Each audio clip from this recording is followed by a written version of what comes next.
नमस्कार साथियों, यदि मैं आपसे कहूं कि रजिस्ट्री के बाद भी कब्जा नहीं मिलेगा, कुछ प्रक्रियाओं को आपको करवाना पड़ेगा तभी कब्जा मिलेगा, डायरेक्ट कब्जा नहीं मिलेगा। और कोई रजिस्ट्री के बाद कब्जा कर रहा है तो आप उसे रोक भी सकते हैं, हम कानून भी आपको दिखाएंगे।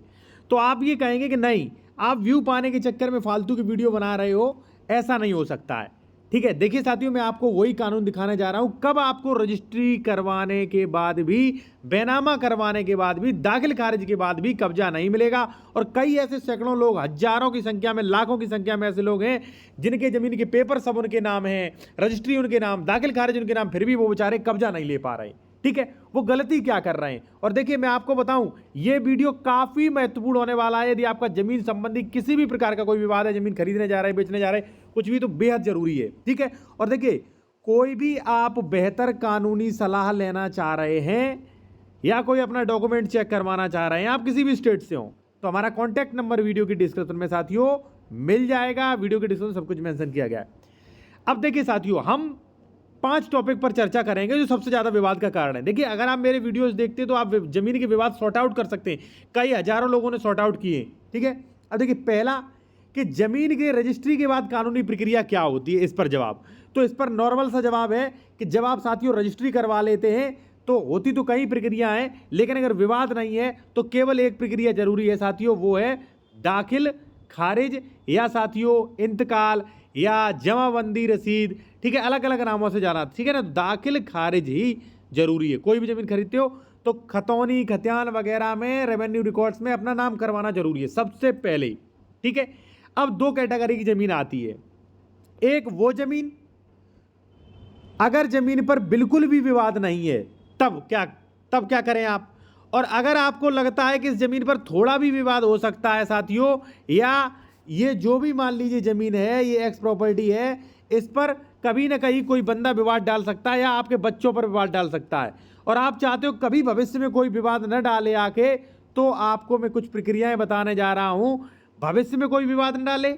या आप विवादित संपत्ति है वो खरीद रहे हैं, तो आप देखिए कैसे कब्जा हटवाना है आपको, वो आप समझ लीजिए। ठीक है ना। अब देखिए साथियों, यहां पर मैं कानून तो आपको दिखाऊंगा ही पीडीएफ, लेकिन पहले बेसिकली समझा दूं, उसके बाद कानून काम में आएगा। देखिए साथियों, क्या है कि जब आप जमीन खरीदते हो, ठीक है ना, दाखिल खारिज करवा लिया, तो कई लोग ऐसे घूम रहे हैं जो रजिस्ट्री और दाखिल खारिज लेके घूम रहे हैं, लेकिन कब्जा नहीं मिल रहा है। अब आपको कराना क्या है, सबसे पहले तो अपना अपना दाखिल खारिज करवा लो। अब साथियों, अगर मान लीजिए ये प्रॉपर्टी है, ये 1 मिनट का समय दीजिए आप, ये प्रॉपर्टी है साथियों एक्स, ठीक है, ये आपने रजिस्ट्री करवा ली। अब अगर मान लीजिए कोई बी व्यक्ति यहां पर कब्जा करने से ऑब्जेक्शन कर रहा है, कह रहा है कि हमारा यहां तक है, हम नहीं कब्जा करने देंगे। हो सकता है एक्स जिसने बेची उसका भाई जो है, ए का भाई बी यहाँ पे जो है, यहाँ पे वो ऑब्जेक्शन कर रहा है कि नहीं, हमारा बंटवारा नहीं हुआ, हम नहीं करने देंगे। या मान लीजिए कोई अन्य व्यक्ति सी परेशान कर रहा है कि इसकी हमारी रजिस्ट्री हम नहीं करने देंगे। तो भाई मैं आपको बताऊं क्या करिए, जमीन का दाखिल खारिज करवा लिए, रजिस्ट्री आपके है, मालिकाना का आपका हो गया। उसके बाद जमीन का सीमांकन करवा लीजिए, सेक्शन 24 में जो भी हो, ठीक है। और सीमांकन तब तक नहीं होगा जब तक जमीन का कुरा अलग सेपरेट बटांकन नहीं होगा। मान लीजिए कुरा सेपरेट नहीं डिक्लेरेशन होगा। अब हो सकता है सब कुछ आपके ऊपर से निकल गया हो, तो कोई दिक्कत नहीं, मैं फिर समझाने की कोशिश करता हूँ आपको। और देखिए, कोई भी आप बेहतर कानूनी सलाह लेना चाहते हैं, ठीक है, या डॉक्यूमेंट चेक करवाना चाहते हैं, तो कॉन्टैक्ट नंबर हमारा वीडियो के डिस्क्रिप्शन में आपको मिलेगा। ठीक है, देखिए क्या कहता है कानून। एक क्रेता अपने विक्रेता से बेहतर स्वामित्व नहीं रख सकता। कैसे, मान लीजिए ये प्रॉपर्टी है साथियों 1 2 1, ठीक है, 1 2 3, ये 3 वाला हम बेच रहे हैं आपको, 3 वाला ए को बेच रहे हैं, ए ने खरीद लिया। तो ए को क्या पता कहां कब्जा किए थे, हमारा नाम है ए, सॉरी बी, तो बी को क्या पता, ए को क्या पता कि बी कहां कब्जा किए थे, बी तो बताएगा, विक्रेता ही बताएगा यहां पे कब्जा था भाई, यहां पे कब्जा ले लीजिए। ठीक है ना, इसीलिए कहा गया है बेहतर स्वामित्व नहीं रख सकता। एक सह अंशधारी अविभक्त अंश विक्रय की विषय वस्तु हो सकता है, किंतु क्रेता को कब्जा तब तक नहीं दिया जा सकता है। ध्यान रखना, क्रेता कौन, जो जमीन खरीद रहा है, उसको कब्जा तब तक नहीं दिया जा सकता है जब तक संपत्ति के विभाजन यानी कि बंटवारा धारा 116 117, सीमांकन यानी कि मेड़बंदी धारा 24, सौदार्यपूर्ण तरीके से या आपसी व्यवस्था से या न्यायालय की डिक्री द्वारा न हो जाए। ठीक है, अब इस आदेश की पीडीएफ ले सकते हो, अब मैं फिर समझा दूंगा आपको। और कोई भी कानूनी सलाह लेनी तो कॉन्टैक्ट नंबर वीडियो को डिस्क्रिप्शन में मिलेगा। देखिए साथियों, कानून क्या कहता है। और ये सब इसलिए कहता है कि विवाद ना हो जाए। मान लीजिए साथियों ये प्रॉपर्टी है, ठीक है, ये गाटा संख्या है 279, ये 3 हिस्से 1 2 3, यहाँ पे ए वाई है, यहाँ पे बी वाई है, यहाँ पे सी वाई है। अब ए ने आपको बेच दिया, ठीक है, आपका नाम भाई, आपका जो नाम है वो है डी, आपको बेच दिया, तो आप कब्जा करने जा रहे हैं तो कब्जा ए ही तो दिलाएगा, ठीक है। अगर यहाँ पे विवाद है, बी और सी का ए का डिस्प्यूट चल रहा है, इसका पोजीशन नहीं है या कोई विवाद है, तो देखिए डी यहाँ पे ये कानून इजाज़त नहीं देता कि डी जो है वो गोली वगैरह असला लेके जाए और यहाँ पे चढ़ाई कर दे जाके, ये गलत होगा साथियों। इसलिए कानून कहता है कि डी या तो सौदर्यपूर्ण तरीके से, ध्यान रहे, डी जो है अगर इस पर कब्जा लेना चाहता है, देखिए अधिकतर क्या होता है कि ए अगर बेच रहा है तो किसी को आपत्ति नहीं होती है, अधिकतर मैटर्स में, कई मैटर्स में आपत्ति होती है, जहाँ आपत्ति होती है तहाँ आपके पास क्या ऑप्शन है वो समझ लीजिए। क्रेता को कब्जा तक नहीं है जब तक संपत्ति का विभाजन, यानी कि विभाजन फाट लिक्विडेशन करवाइए, ठीक है ना।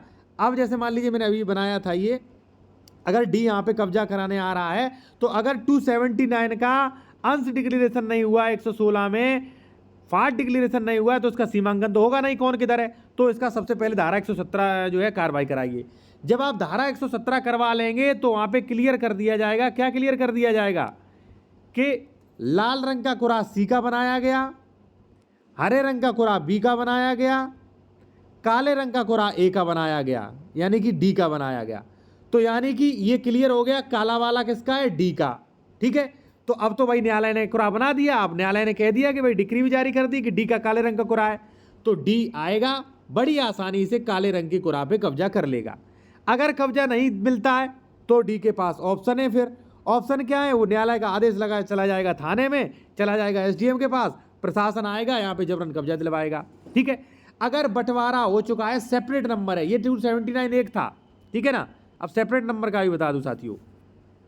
और देखिए कोई भी आपको बेहतर कानूनी सलाह लेनी है तो हमारा कॉन्टैक्ट नंबर आपको वीडियो के डिस्क्रिप्शन में ही मिलेगा, ठीक है ना।